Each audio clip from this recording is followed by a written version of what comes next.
কালকে 21শে ফেব্রুয়ারি আসছে।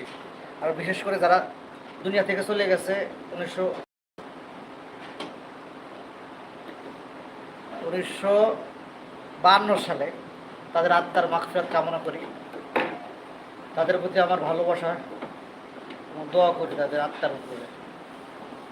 কালকে সবাই আমরা বেশি বেশি মিলাদ দেব ও শহীদ মিনারে ফুল দিয়ে শ্রদ্ধা জানাবো। রাত 12টায় তারেক রহমানের সাথে আমিও যাবো ইনশাল্লাহ, ফুল দেবো শহীদ মিনারে।